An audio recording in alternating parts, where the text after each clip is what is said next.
Welcome to the Nitro College Football Show. My name is Burl. And my name's Streit. And today we are going to preview the semifinals of the college football playoff. But before we do so, we want to thank you so much for spending some time with us today. Please make sure to hit that subscribe button and ring that notify bell. Like the video, please drop a comment and share it with your friends. It really helps the show. Okay, college football semifinals. We are down to the final four. Want to talk some Cotton Bowl? Yeah, let's do it. All right, so Cotton Bowl's featuring Texas versus Ohio State. Should be a great matchup, but I'm just hoping for a decent game because Ohio State's been destroying everybody recently. They absolutely have, putting up 40-plus the last couple of weeks in the playoffs. They've been on a roll, finally living up to that, potential that we saw for them coming into the season. The spread on this game right now is Ohio State favored by 6.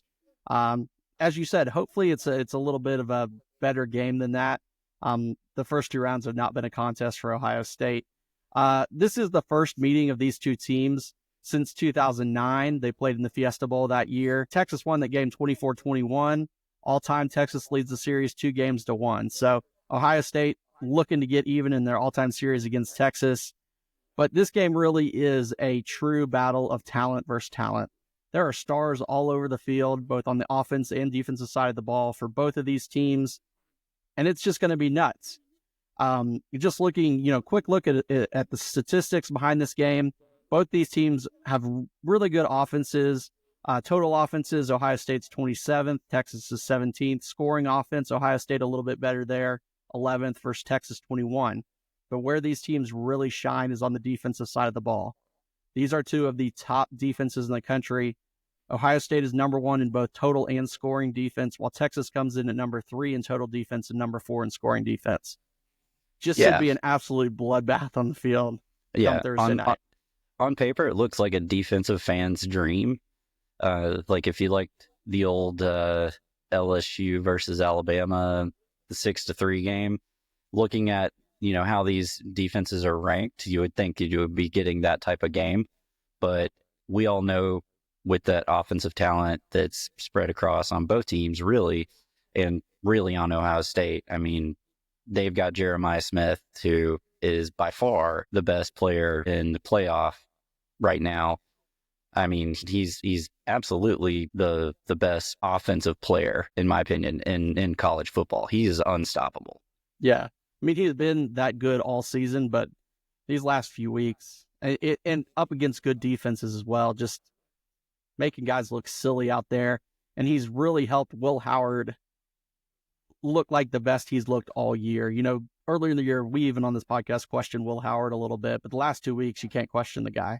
He has been absolutely lights out, hitting Jeremiah Smith, hitting Emeka Egbuka, really taking advantage of his good receivers, mixing that in with their stars, their two-headed stars, running back in Judkins and Trevion Henderson. Just Ohio State's just on fire right now on offense, and it's going to be a tough task for that Texas defense that has been great all season long. Yeah, I'm looking for this game. So some of the keys. Let's talk about keys to the game. Yeah. For both these teams. So for Texas, obviously they have to get pressure on Will Howard. I think that's the only way that Texas has any chance to win. And then their running game has to get going, and they have to keep the ball away from Ohio State. Basically do Georgia's game plan that we did against them and what Notre Dame did against Georgia. Yeah. Yeah, I mean, I think getting running game will be key for both of these teams because both these teams have been so good defensively that if you try to make these quarterbacks one-dimensional, it's probably going to be a definite advantage for the defense. So I think the running games will be key for both sides in this game. Obviously, Texas's running game has been a little bit up and down here the last few weeks after being kind of really hot in the second half of the season. Georgia kind of stymied that really well. And they also didn't really have a good rushing game against Arizona State last week either. It's really been more on Quinn Ewers. Granted, Quinn Ewers probably had his best game of the season against Arizona State passing-wise. So if Ohio State, can keep that trend up and force Quinn Ewers to beat them, I think that bodes well for success for Ohio State. Yeah, I agree. But they really got to get that running game going. As far as Ohio State goes, they have to make sure that Will Howard, he has to have a clean game, no interceptions, no bad decisions there. And what'll make that a lot easier is just getting the ball to Jeremiah Smith. The more they get it to him, the better their whole offense will go. And they just need to continue being the juggernaut that they are. When I think of how they've been playing, I picture Juggernaut from X-Men Yeah. with Yeah. a I mean, Buckeye on his helmet. yeah. I mean, I think in both of their playoff games, they got out to big leads. The other team kind of mulled around a little bit and kind of got back in the game. And then they just hammered them right down and said, "Nope, this game is over. It's done." Um, if they can do that, Texas has not exactly been a quick score offense, so they could really be in trouble if Ohio State can jump out to a big lead. Because Texas, honestly, over the last half of the season, really the last 5 games, has been in this kind of mode where they've been up in games, but they've kind of fallen asleep a little bit and let the teams that they're playing kind of get back or hang around maybe a little bit longer than they should. I mean, if you look at the Kentucky game, I think the final was 28-14. It was a little bit closer than that. Texas A&M, they kind of could have put them away, but they didn't. The Georgia game, obviously, they were stifling the Georgia offense in the first half, but kept close, and Georgia ended up, winning the game in the end. The Clemson game, they got out to a lead, but then they kind of played with their food a little bit. And then, obviously, letting Arizona State get back in the game and forcing it to overtime last week. Their talent is there, and their defense is strong enough to kind of hold it off, but sometimes their offense just kind of goes into hibernate and doesn't put people when they should. And if they do get a chance to be up early on Ohio State and they don't take advantage of it, Ohio State will absolutely make them pay for that. Yeah. If they can get up early and put Ohio State in obvious passing situations, then they're going to be in good shape, because we know that D line for Texas can get after it, and they have great defensive backs. I know we saw that a lot. I mean, there's just NFL players all over the field for both these teams.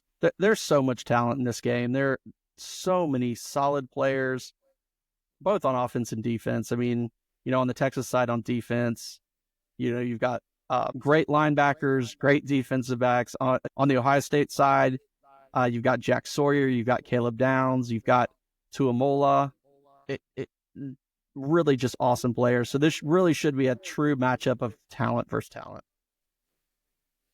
So who you got?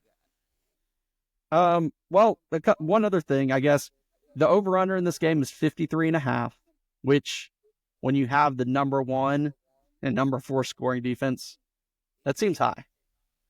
I'm not going to lie. That seems like high. That's going to be pushing it against these defenses. I think if it does get up to that point, that might lend a little direction towards Texas, because it says that both teams are not necessarily destroying the other. That being said, unless Texas maybe breaks out the Arch Manning package or finds some way to really, really open up their offense, I just don't see them having the offensive horses to hang with Ohio State. So I think Ohio State's going to win the game. I think Ohio State probably covers the game, but I do think that the score is probably less than that 53.5 total. What do you think? I think Ohio State wins comfortably. I don't see them having really much trouble with Texas, just given how Ohio State's offense has been playing. I mean, they are the juggernaut. They've got the best roster in college football, and they've got the best offensive player in college football.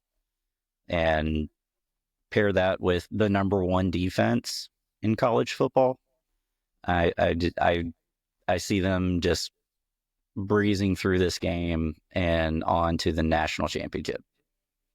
Yeah, I guess I could see the total points getting up there. If it's an Ohio State blowout, most of those points could be Ohio State, and then throw in maybe 20 for Texas just because garbage time. If it's a game much like the Oregon game, they get a lead or something like that. Exactly. Yeah, you could see it then. All right, so we're both going Ohio State in the Cotton Bowl. All right. Well, we will wrap this one up Once again, thanks for listening. We appreciate you tuning into this show. Please don't forget to subscribe. It really, really helps us out. We will be back with our recap of the semifinals. And after that, we will have our preview for the national championship game. So once again, until we talk to you next time, go Dogs. Go Dogs.